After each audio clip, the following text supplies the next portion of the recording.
The fluorescent lights overhead buzzed with the tired persistence of dying wasps, filling the Level 1 trauma center with a constant electric drone that every employee eventually learned to ignore. Monitors chimed in uneven rhythms, stretchers rattled over worn linoleum, and somewhere behind closed curtains, another family waited for news that might change their lives forever. Almost no one noticed the quiet young woman in faded navy scrubs scrubbing dried vomit from the floor. To most of the staff at St. Jude's Memorial Hospital, Anna was invisible. Some called her the mouse. Others simply treated her like another piece of hospital equipment, useful when needed, forgotten the moment she walked away. None of them imagined that before she ever stepped into this emergency department, Anna had spent 5 years coordinating high-risk military operations in one of the world's most dangerous combat zones. She had managed drone surveillance, synchronized evacuation routes, and worked alongside elite special operations teams under relentless pressure. Those memories stayed locked behind calm eyes that revealed nothing. The harsh industrial bleach splashed across every surface each night fought desperately against the odors that never truly disappeared. Beneath the chemicals lingered the unmistakable scent of a trauma ward: stale urine, antiseptic, blood, sickness, and fear. It was a smell that settled into uniforms and refused to leave even after repeated washes. Anna moved quietly through it all. Her oversized, worn-out New Balance sneakers squeaked softly against the freshly waxed floor as she carried a plastic basin overflowing with soiled linens toward the utility room. Her shoulders remained rounded, her posture small, almost apologetic, as though she were constantly trying not to occupy too much space. "Anna, for heaven's sake, move." She startled instantly. Stepping aside too quickly, she bumped her hip against the corner of a crash cart. A dull ache spread across her side, but she never reacted. Dr. Harris swept past without slowing. He smelled of peppermint mouthwash and expensive cologne, an almost surreal contrast to the harsh hospital air surrounding them. His white coat remained spotless despite the chaos that followed him from room to room. He never looked directly at Anna. Very few physicians bothered to acknowledge nurses during hectic shifts, but Harris seemed especially skilled at pretending she didn't exist. To him, she was simply another anonymous worker keeping the hospital running in the background. "Sorry," Anna whispered automatically. Her voice barely rose above the steady hiss of a nearby ventilator. "Sorry, doctor." A sharp laugh floated from the nurse's station. Chloe rested casually against the counter, absent-mindedly spinning a pen between her fingers. "Careful, Harris," she called loudly enough for several staff members to hear. "You'll make her cry again." A few people chuckled. "You know she's fragile." Heat climbed into Anna's face. She lowered her eyes, concentrating instead on the cracked plastic rim of the basin she still held. Years of use had left deep scratches across its surface. She wasn't crying because she was weak. What nobody understood was that years of sustained combat stress had permanently altered how her body reacted to pressure. Loud voices, sudden confrontations, and overwhelming situations sometimes triggered emotions she couldn't fully control. It wasn't fear. It was survival.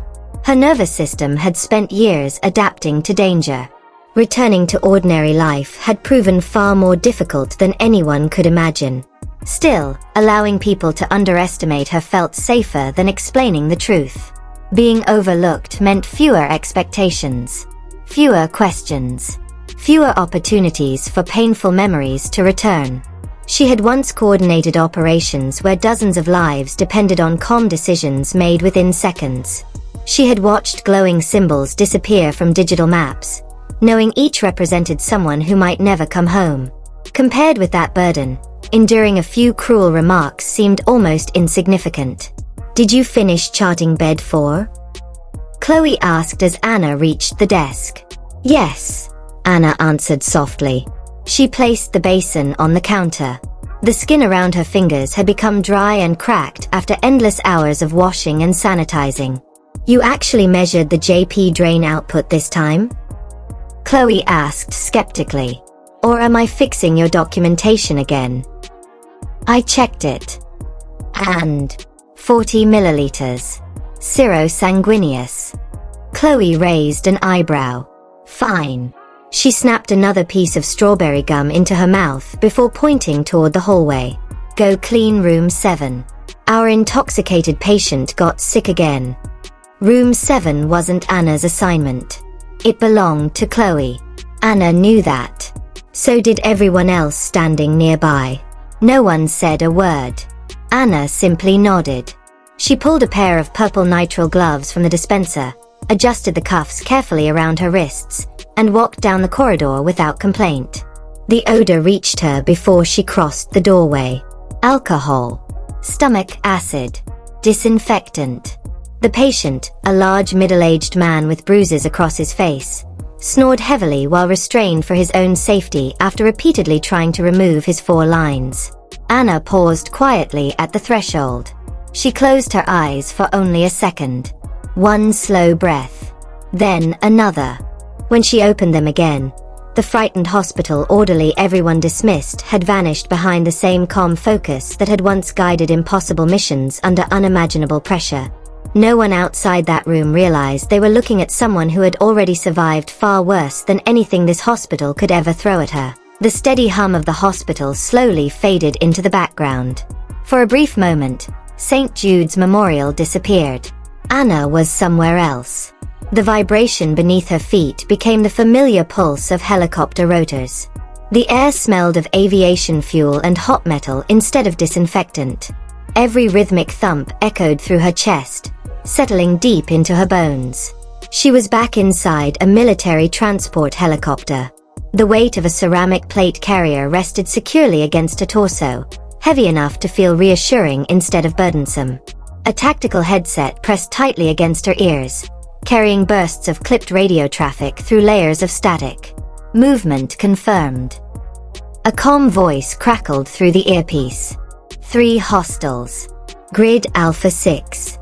Maps glowed across digital displays. Red symbols shifted across the screen as reports poured in from every direction. Her hands moved automatically over controls she hadn't touched in years. Then, a loud crash echoed down the hospital corridor. Reality slammed back without warning. Anna's eyes flew open. Before her conscious mind understood what she had heard, her body had already reacted. She dropped instantly into a balanced crouch, every movement fluid and practiced. Her weight shifted onto the balls of her feet, ready to move in any direction. Her right hand shot instinctively toward the outside of her thigh. It reached for a holster that no longer existed. Her fingers closed around empty air. Her breathing stopped. Her pupils widened, searching every corner of the dim hospital room, measuring distances, identifying exits, evaluating threats before she even realized she was doing it. Nothing. Only the steady snoring of the restrained patient.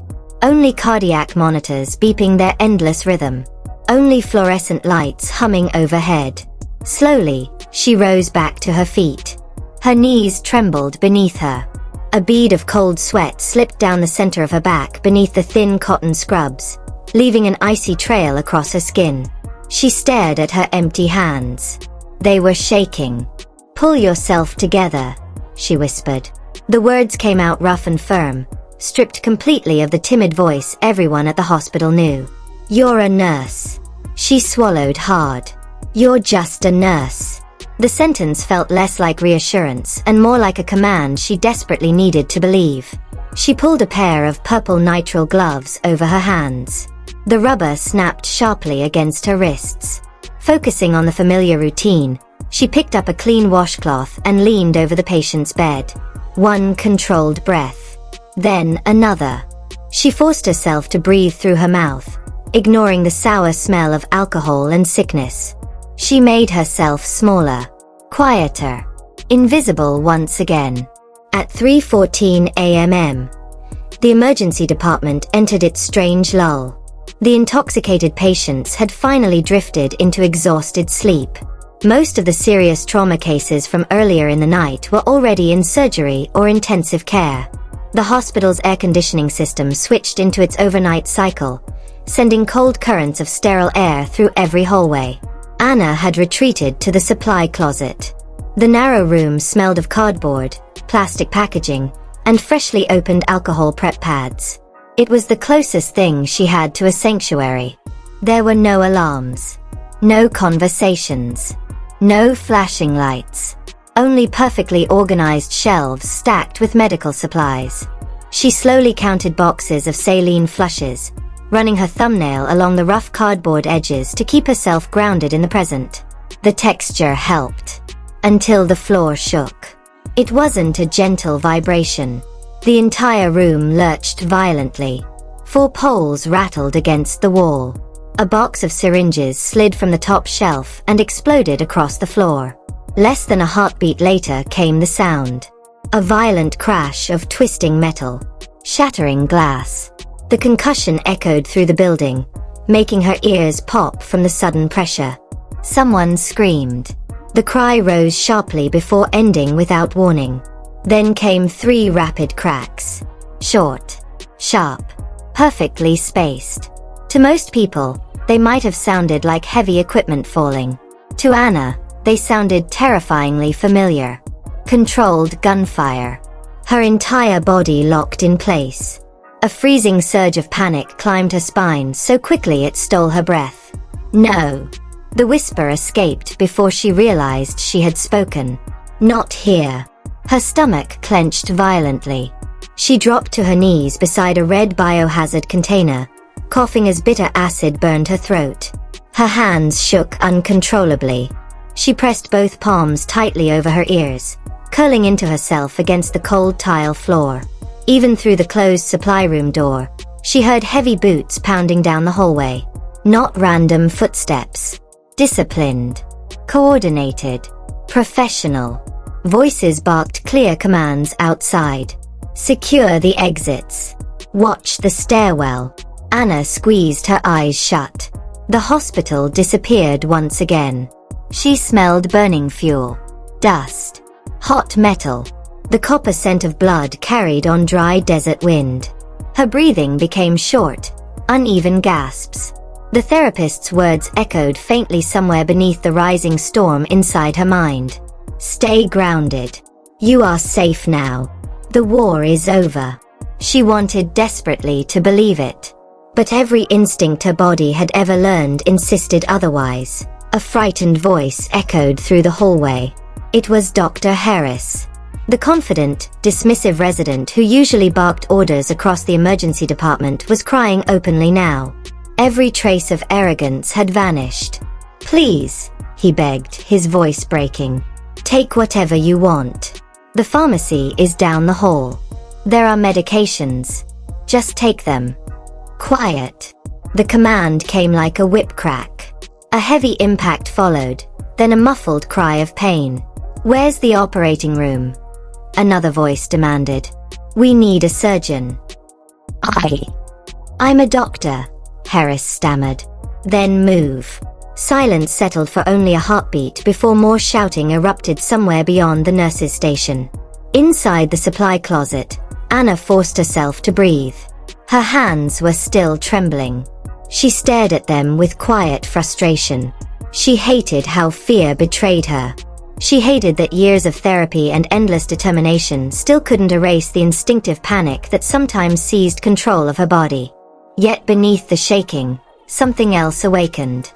Something disciplined. Something cold. Years of training, long buried beneath ordinary routines and quiet hospital shifts, began rising to the surface, not as confidence, but as calm focus. Anna slowly crawled toward the door. The linoleum felt icy against her forearms. Keeping as low as possible, she pressed one cheek against the wooden frame and looked through the narrow gap near the hinges. The emergency department had transformed into chaos. Dust floated through the fluorescent light, making the air appear hazy. Several armed men in mismatched tactical clothing moved through the triage area. Their faces were concealed beneath dark masks, and they wore body armor over civilian clothing. They surrounded an injured companion who struggled to remain upright as they hurried him deeper into the department. Dark stains marked the floor behind them. One armed man stopped only a few feet from the supply closet. His back faced Anna. He watched the terrified hospital staff instead of the hallway behind him. Nearby, Chloe crouched on the floor with both hands covering her head, crying uncontrollably. The armed man reached down and grabbed her roughly by the hair, forcing her to stand. She cried out in fear. "You're coming with us," he said. The room seemed to narrow. Anna's breathing steadied. The panic that had consumed her moments earlier disappeared beneath intense concentration. She no longer noticed the lights, the noise, the trembling in her hands. All that remained was careful observation, distance, timing, movement.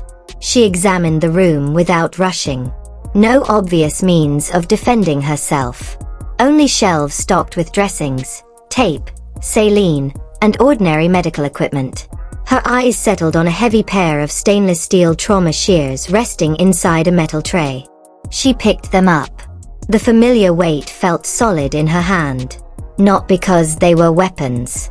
Because they were tools she understood completely. She didn't rush toward the door. She didn't throw it open dramatically. Instead, she wrapped her fingers around the knob and turned it as quietly as possible. The latch released without a sound. She eased the door open just wide enough to slip through sideways. No one looked in her direction. The armed men remained focused on shouting instructions to one another and controlling the frightened hospital staff. Anna stepped silently into the hallway. Every movement became deliberate, measured, purposeful. She closed the distance one careful step at a time, staying outside the man's field of view. She moved with the practiced efficiency of someone accustomed to operating under extraordinary pressure, her attention fixed entirely on creating an opportunity to protect the people around her. For the first time since arriving at St. Jude's, the timid nurse everyone overlooked was gone. In her place stood someone who remembered exactly how to remain calm when everyone else was losing control. She caught his scent before he realized she was behind him. Stale cigarette smoke, sweat soaked into an unwashed uniform, and the unmistakable edge of adrenaline. Everything slowed. Her left hand shot toward the rifle, forcing the barrel upward just as the weapon discharged. The blast thundered through the emergency department, punching into the ceiling. Tiles exploded overhead, showering the hallway with dust and fragments as startled screams echoed from every direction. The impact threw both of them off balance. The man reacted instinctively, twisting hard and driving an elbow backward. It slammed into Anna's ribs with crushing force. Pain erupted through her side. The breath vanished from her lungs. She staggered, nearly losing her footing, but refused to release the weapon. Using the momentum of his movement, she wrenched the rifle free as the man stumbled and crashed onto the polished floor. The weapon clattered against her shoulder before settling firmly in her grip. For a heartbeat, the corridor became strangely quiet. Only strained breathing, distant alarms, and Chloe's frightened sobs disturbed the silence. Anna leaned briefly against the wall. Every breath sent sharp pain through her chest. She looked down at the rifle now resting in her hands. It felt foreign. It also awakened memories she had spent years trying to bury. At the opposite end of the hallway, the remaining armed men spun toward the commotion. Their attention locked onto her. Anna didn't retreat. She didn't curl into herself or search desperately for somewhere to hide. Instead, she planted her feet. The frightened nurse everyone overlooked disappeared behind a calm expression that carried no trace of hesitation. "Drop your weapons." Her voice filled the corridor. Gone was the quiet apology everyone expected from her. The words carried the firm authority of someone accustomed to making life or death decisions under impossible pressure. For an instant, neither side moved. The two men stared in disbelief. Standing before them wasn't the timid hospital employee they had ignored moments earlier. It was someone entirely different. Before anyone could react, the lights vanished. The emergency department plunged into complete darkness. The fluorescent buzz disappeared. Monitors fell silent. The backup generators failed to engage. Only the dim green glow of emergency exit signs remained, casting long shadows across the ruined hallway. Outside, a deep rhythmic vibration rolled through the building. A helicopter. Its distant rotor blades rattled the reinforced emergency room windows. Someone was approaching. Darkness transformed the hospital into something unfamiliar. Without the bright lights and constant activity, it no longer resembled a place of healing. It became a maze of frightened patients, hidden corners, and uncertain dangers. Then chaos erupted again. Sudden flashes burst from the far end of the corridor as gunfire echoed through the darkness. Glass shattered around the nurses' station, sending glittering fragments across the floor. Anna reacted instantly. She dropped behind the nearest cover as debris rained overhead. Fresh pain tore through her injured ribs, forcing a gasp from her lungs, but she kept moving. Dust filled the air. Broken plaster coated her sleeves. Nearby, Chloe remained frozen where she had fallen, curled into herself and struggling to breathe. She wasn't moving. "Chloe," Anna called sharply. No response. Ignoring the pain in her side, Anna crawled across the floor, sliding over broken glass and scattered medical supplies until she reached her. She caught Chloe by the shoulder and pulled her behind the reinforced base of the nurses' station. "Stay low," Anna whispered. Her tone was calm but unmistakably firm. "Stay with me." Chloe nodded through frightened tears. Together they remained hidden as the sounds of approaching footsteps echoed through the corridor. Heavy boots crunched across shattered glass. The voices that followed sounded different now. Less confident. More anxious. "Where did she go?" one of them shouted. "Check behind the station." Anna lowered herself even closer to the floor. She slowed her breathing, forcing herself to ignore the pain radiating through her ribs. Closing her eyes, she let the darkness sharpen her awareness instead of overwhelming it. She listened. Measured footsteps. Uneven breathing. The scrape of boots over tile.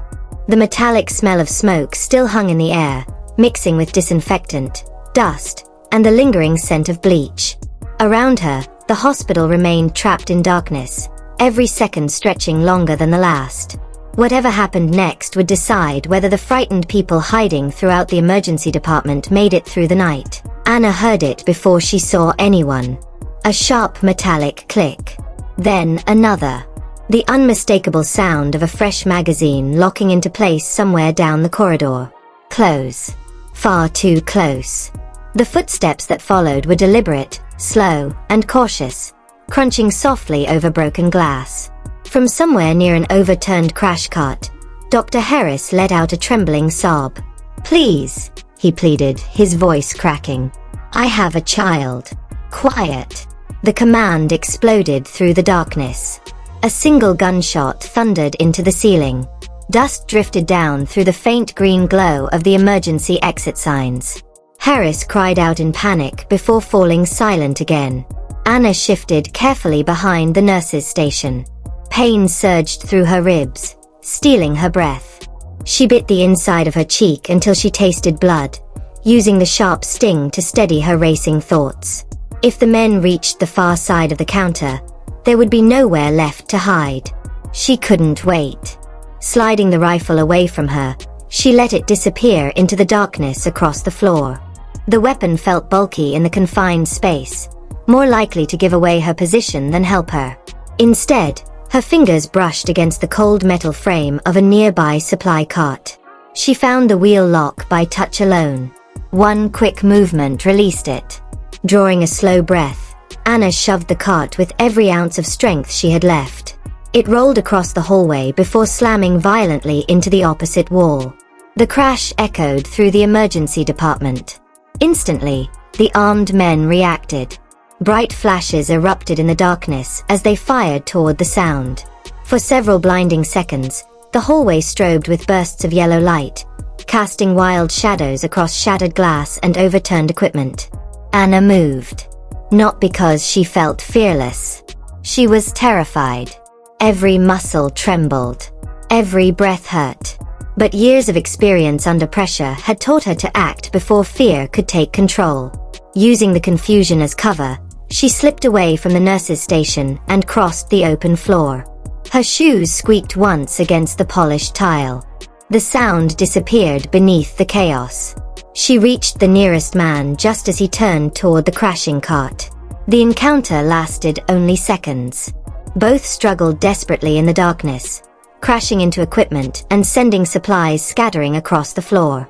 The hallway echoed with strained breathing, shouted commands, and the clatter of metal striking tile. Then silence. The man collapsed heavily. Anna stumbled backward, barely keeping herself upright. Her injured ribs burned with every breath. There was still another attacker somewhere ahead. A frightened shout came from deeper inside the corridor. Unable to see clearly, the remaining gunman swept his weapon toward the sound of movement. Before anyone could react, the emergency room windows exploded inward. A tremendous concussion shook the entire building. An intense white flash swallowed the darkness, turning night into daylight for a fraction of a second. The blast left ears ringing and vision blurred. Anna didn't hesitate. She immediately released the rifle and dropped flat onto the floor, hands behind her head, ankles crossed. The response came automatically, driven by training she had never truly forgotten. She knew exactly what happened when highly trained responders entered an active scene. Outside, the deep rhythmic roar of helicopter rotors filled the night. Powerful rotor wash blasted through the shattered entrance, lifting papers, gauze wrappers, and dust into a swirling storm. Shapes emerged through the haze. Four heavily equipped operators advanced into the emergency department with remarkable discipline. Their movements were fast but controlled. Each covered a separate direction, communicating in short, precise phrases. Left clear. Moving. Right secure. Green aiming lasers sliced through the drifting dust like narrow beams of light. The remaining gunman, disoriented by the flash, stumbled backward with his hands raised. Within moments, the response team surrounded him. The struggle ended almost as quickly as it began. Area secure. The announcement echoed calmly through the ruined corridor. The sudden quiet felt almost unreal. Anna remained motionless. Her cheek rested against the cold tile, scattered with dust and tiny fragments of broken glass. Now that the danger had begun to pass, the adrenaline drained rapidly from her body. Her hands started shaking again. Every fractured breath sent pain through her chest. She closed her eyes, trying to steady herself. Heavy combat boots stopped beside her. A green laser settled on the floor a few inches from her face. Female in scrubs, one operator reported evenly. Appears to be hospital staff. Check her. A gloved hand rested firmly on her shoulder. The touch was cautious rather than aggressive. "Ma'am," the operator said in a calm, measured voice. "Don't move." Anna stayed exactly where she was. For the first time since the nightmare had begun, someone else had taken control. She allowed herself one slow breath. Then another. The hospital remained scarred by shattered glass, scattered equipment, and frightened voices, but the chaos that had threatened to consume everyone inside was finally beginning to give way to order. "Are you injured?" The question came calmly, cutting through the ringing in Anna's ears. She coughed, tasting dust and the faint metallic flavor of blood. Slowly, she lifted her head. Towering above her stood an operator in full tactical gear, night vision goggles resting on his helmet, a worn American flag patch stitched onto his plate carrier. Even through the dim light spilling in from outside, his posture radiated discipline and control. Anna drew a careful breath. "Not directly," she managed, her voice rough. "Pretty sure my ribs are cracked." She paused to catch another painful breath. "Two attackers are down near the nurse's station. Another's in Triev." The operator glanced down the hallway. His eyes swept across the shattered glass, overturned equipment, and the motionless figures where the confrontation had ended. Then he looked back at the exhausted nurse sitting on the floor. For a moment, he said nothing. Finally, he keyed his radio. "Boss," he said quietly, "you need to see this." Heavy boots approached through the debris. Another figure emerged into the beam of the helicopter's searchlight, shining through the broken emergency room entrance. The team leader removed his night vision goggles, pushing them onto his helmet. Time had left its mark on his face. Thin scars crossed weathered skin, and gray stubble framed a jaw that seemed carved from stone. His slate-colored eyes moved carefully across the ruined department, taking in every detail. Broken windows, scattered equipment, the aftermath of desperate resistance. Then his gaze settled on Anna. The small woman in oversized, blood-speckled New Balance sneakers sat leaning against the reception desk, visibly exhausted. He stopped walking. The rhythmic thump of helicopter rotors filled the silence. Somewhere behind an overturned counter, Dr. Harris breathed in short, shaky gasps. The team leader slowly lowered himself onto one knee. He didn't reach toward Anna. He simply looked at her. The hard expression he had carried into the building softened, replaced by something that surprised even the operators standing nearby. Recognition. Respect. "Anna," he said quietly. She blinked. A tired smile barely touched the corner of her mouth. "Hey, Garrett." Her voice was almost a whisper. "You're late." For the first time that night, Garrett allowed himself a slow breath. He removed his helmet, holding it beneath one arm. Behind him, the rest of the rescue team exchanged puzzled glances, silently wondering why their commander had suddenly become so still. Garrett rose to his feet. "Stand down," he ordered. The command echoed through the damaged emergency department. Every operator immediately relaxed into a security posture, though their attention remained fixed on the exchange unfolding before them. Then Garrett did something that left the hospital staff speechless. He stood perfectly straight. His heels came together. With crisp precision, he raised his hand in a formal salute.